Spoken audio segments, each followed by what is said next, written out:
Hello everyone, welcome back to the Microservices Masterclass. In our previous episode, we learned about API Gateway, which acts as an entry point to all microservices. But here is an interesting question. Suppose the API Gateway wants to call the order service. How does it know where the order service is running? What if the order service restarts? What if Kubernetes creates a new pod with a different IP address? What if there are 20 instances of the order services? This is exactly the problem that service discovery solves. By end of this lesson, you will understand how thousands of microservices automatically find and communicate with each other. So let's begin. Let's start with the basic. What is service discovery? Imagine you are visiting a friend in a large apartment complex. Imagine you are visiting to a friend which is living in a large apartment complex. You don't know which flat they live in.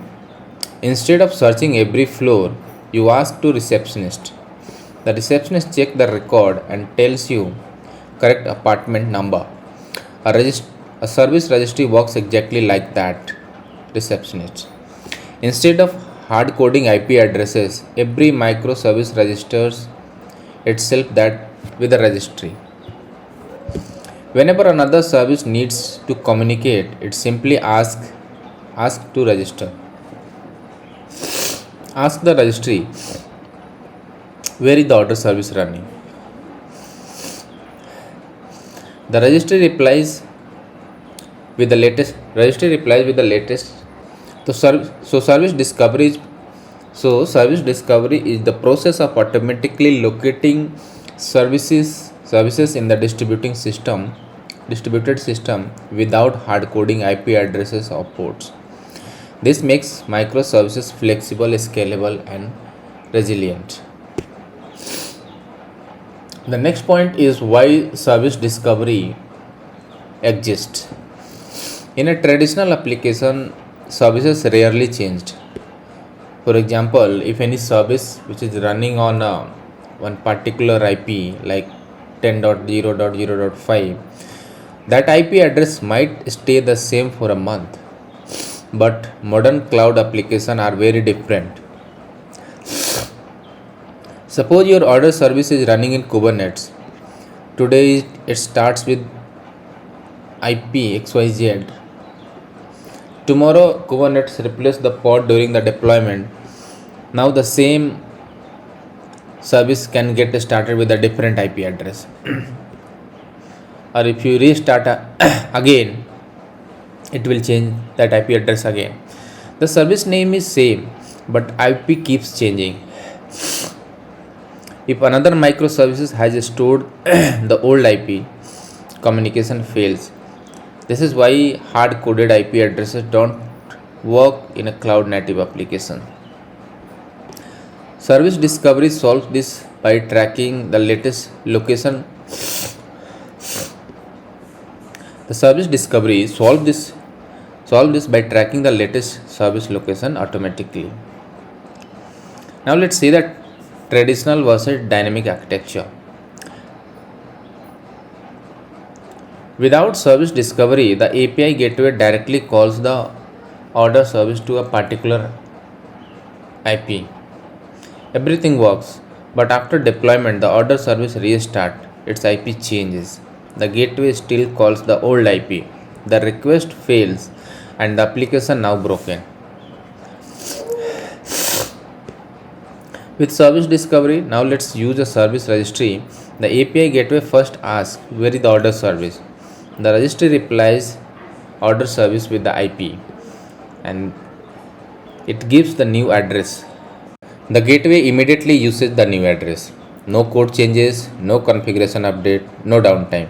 This is why every cloud native microservice architecture relies on the service discovery. Now let's understand the service registry. Think of think of it as a dictionary of all running services. Its responsibilities include register services. Whenever a microservice starts, it registers itself. Deregister services. If the service shut down, it's removed from the registry. This prevents traffic from on going to the dead instances. Health checks. The registry continuously checks if the service is still alive. If the service became unhealthy, it marked unavailable. It stores metadata. But beside IP addresses, it stores some useful information like port number, version, region, environment, health status, and the lookup.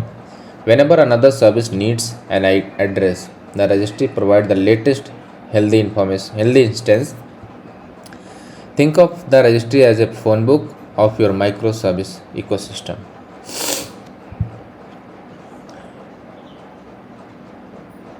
What is now? Let's look at the registration process. What is the life cycle? Step 1, a new service starts. For example, payment service.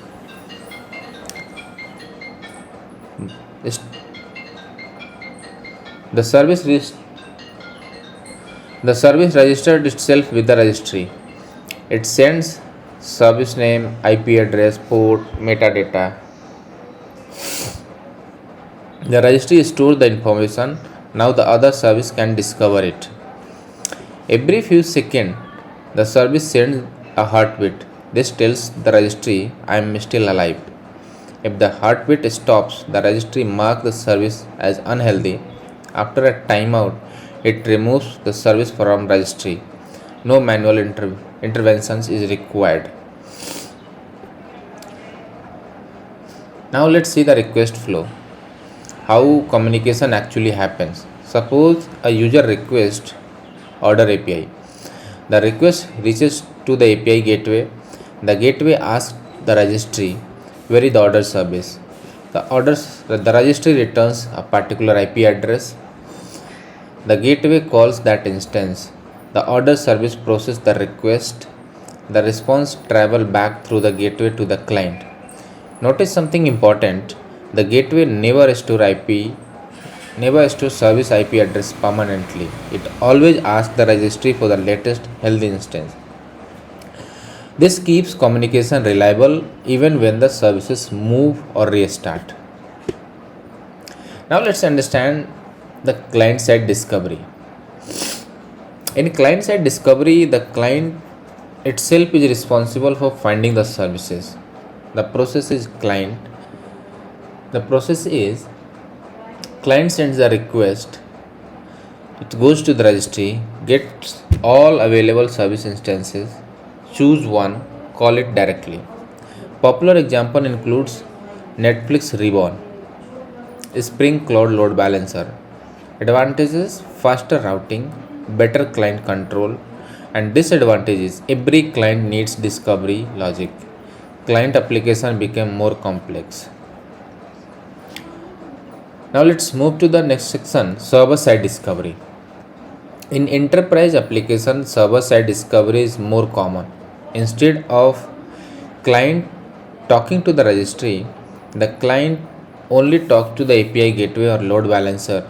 The gateway queries the registry, select the health instance, and forward the request. For example, Kubernetes service, Nginx service, invoice proxy, AWS application load balancer.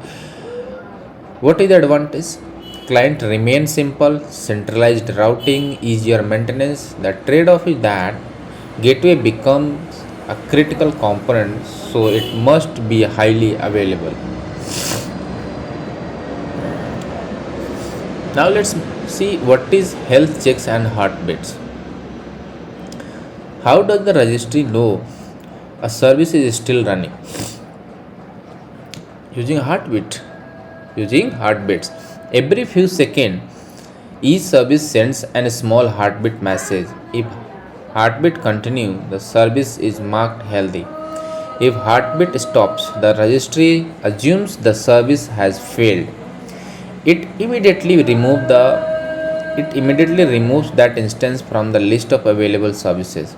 As a result, new requests are automatically routed to the healthy instances. This automatically this automatic health monitoring prevents users from hitting failed services. Next point is load balancing strategy. Finally, once multiple health instances are available, the registry or gateway distribute traffic using load balancing algorithm. First one is round robin. Requests are sent one after another. Request 1 goes to server 1, request 2 goes to server B, request 3 goes to the server C. Second algorithm is least connection.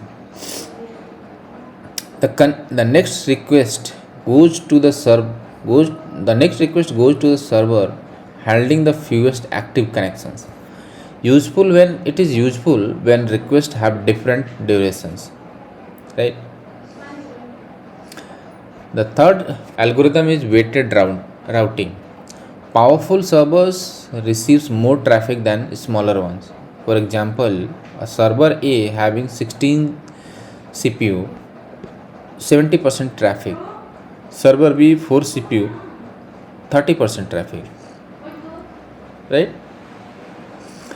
The next algorithm is random. This is distributed randomly, simple and useful for lightweight system. And the last one is consistent hashing.